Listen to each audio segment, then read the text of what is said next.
We now want to take a look at the state of the economy when President Clinton left office in 2001. So we're going to focus on these sentences in the budget outlook section of the CBO report in 2001 that projected the 5.6 trillion surplus.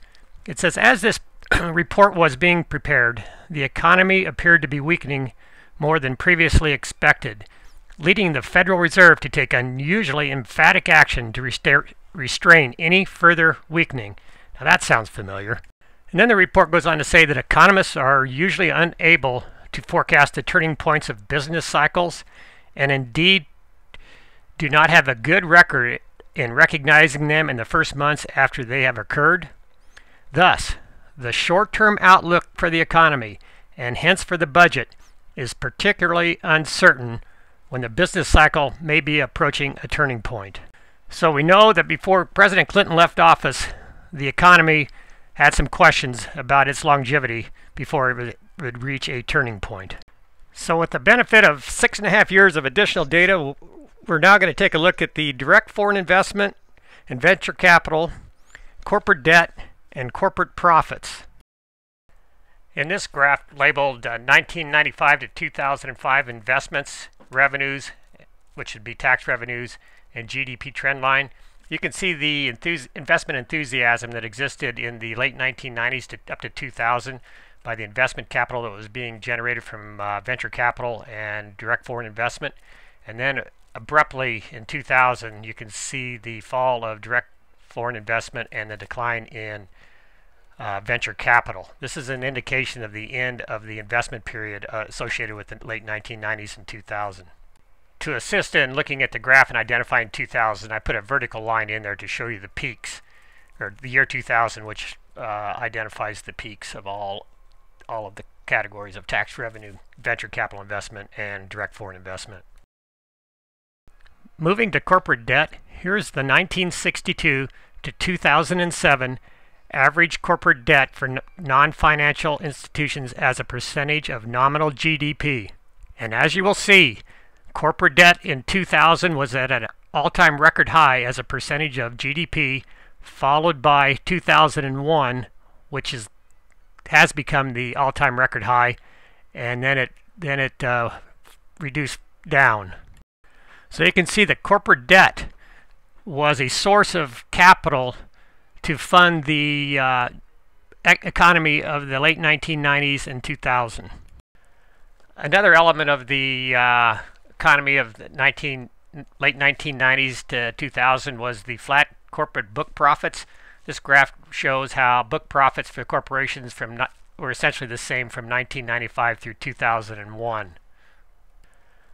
To reiterate a point previously made, here's a graph of the NASDAQ index close, and you'll see that the peak close one is in March of 2000. You should pay special attention to how fast that run-up occurred in that NASDAQ factor and how fast that decline happened. So you can see the huge availability of capital in the high stock market correlates real close to the high wage gains that were occurring in the late 1990s and 2000, and that's reflected in the thresholds of the taxpayers in the year 2000, where we had a peak up to that point. And part of those gains are from stock options associated with the run-up in the NASDAQ.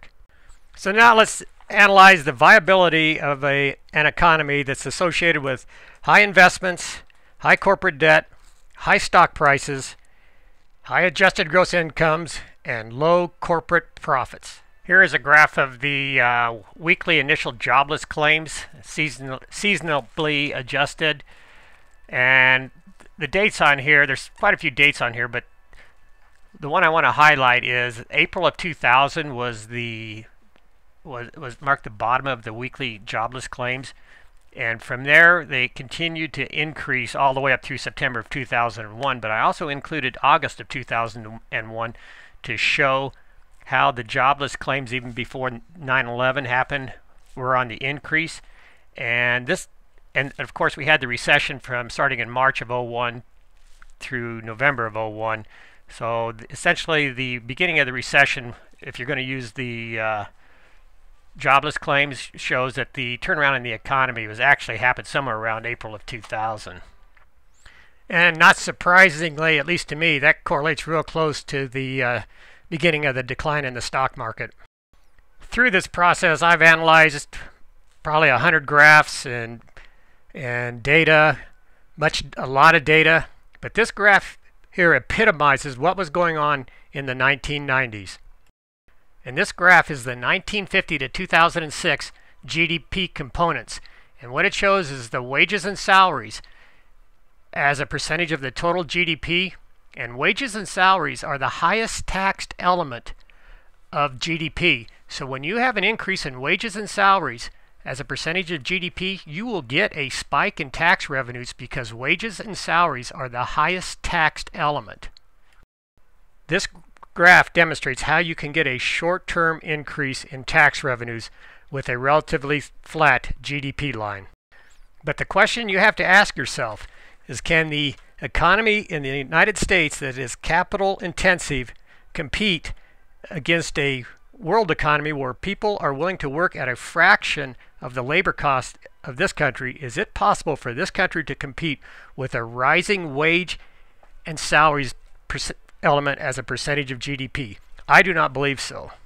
And I believe I'm correct because the economy had a turning point starting in April of 2000 before Bill Clinton ever left office.